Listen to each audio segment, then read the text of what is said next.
Beasley, former Dallas Cowboy and Buffalo Bills, signs a practice squad deal here with the Tampa Bay Buccaneers. So Cole Beasley, he's been one of the better slot receivers over the last few seasons in the NFL, but the Buffalo Bills went a different direction and cut him in the offseason, going with Isaiah McKenzie and signing Jamison Crowder for those slot positions. So Beasley last season with Buffalo had a mediocre year as a third, fourth receiver in the slot. 82 catches, 693 receiving yards, only one touchdown, a 2-point conversion on 112 targets. So right now we know this team's banged up at wide receiver.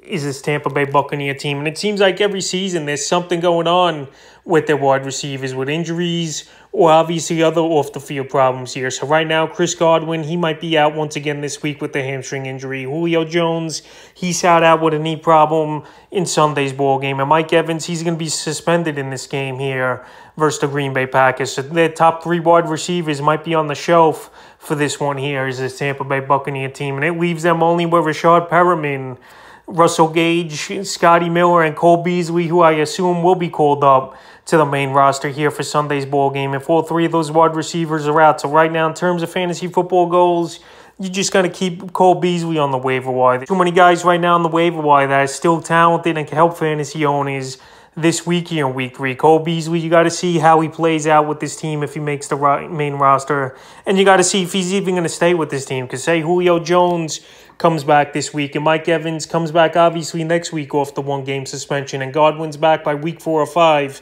I could definitely see Cole Beasley being cut loose by this Tampa Bay Buc team. But as a depth move and a real-life move for a guy to use in a pinch with all these injuries here for this Buc team, I think it's a decent move. And Beasley, like I said, was decent last season. So Cole Beasley signs with the Tampa Bay Buccaneers. And we'll see if he can make it with this roster the remainder of the season and possibly have any fantasy football value.